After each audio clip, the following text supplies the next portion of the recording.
Your gut and your brain are wired together. So can the belly really make a child anxious? Here's the honest answer the headlines skip. Welcome to This Explainer. Today, we're breaking down the highly complex, totally fascinating, and rigorously hype-free science behind the microbiota gut-brain axis. We are going to separate the real biological facts from the marketing fluff. If you're an evidence-oriented parent trying to navigate a child's anxiety, you've almost certainly been bombarded by wellness marketing. The internet is absolutely flooded with claims that gut health is the ultimate cure-all for pediatric anxiety, promising that if you just buy the right supplement, you can magically soothe your kid's brain. Well, today, we're tackling that burning question head-on. We're going to map out exactly what the science actually says, what it definitely doesn't say, and what it truly means for your family in the real world. Section 1. The gut-brain connection. Okay, so the underlying biology here is incredibly real, and it kind of challenges everything we used to believe about human anatomy. For a long time, we thought of the brain as the absolute top-down commander of the body, right? But the microbiota gut-brain axis proves that it's actually a two-way street. It is a bidirectional communication network linking your central nervous system to the trillions, and I mean literally trillions, of microorganisms living in your gastrointestinal tract. This means the gut isn't just passively taking orders from the brain, it is actively sending vital information right back up. Section 2. 4 pathways of communication. To really grasp how a belly could influence a brain, we have to look under the hood at the 4 distinct biological pathways they use to communicate.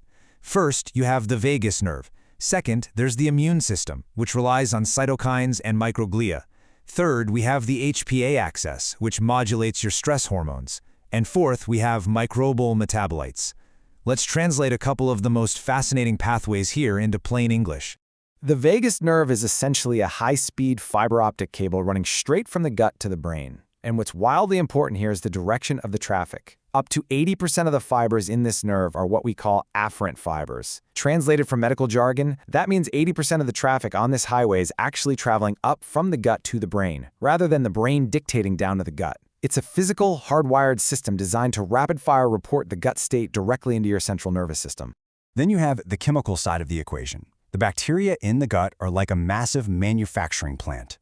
They produce short-chain fatty acids, which keep the gut lining healthy. But even more incredibly, these microbes produce the raw materials, the precursors to essential neurotransmitters like GABA and serotonin. Now, GABA and serotonin are the very chemicals that help regulate a child's mood, their happiness, and their overall sense of calm. So the gut has both a hardwired electrical cable and a profound chemical factory talking to the brain. Section 3. The animal evidence gap. Yes, the mechanisms are brilliantly complex, but wait, how do we actually know they impact behavior? This is where we have to put on our critical thinking hats and scrupulously separate the data.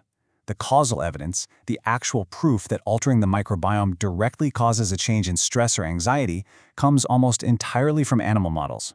Specifically, scientists use germ-free rodents or gnatobiotic rodents. On the flip side, when we look at human adult evidence, it is largely correlational.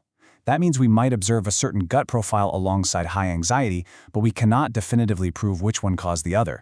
And let's think about what a germ-free mouse actually is. It's a rodent raised in a literal, sterile laboratory bubble. Now, sure, manipulating the microbiome of that highly controlled mouse absolutely alters its anxiety levels, and that establishes a perfectly plausible biological mechanism.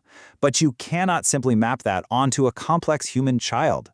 A human toddler eats dirt off the playground, catches viral infections at daycare, experiences massive developmental leaps, and navigates complex social stressors.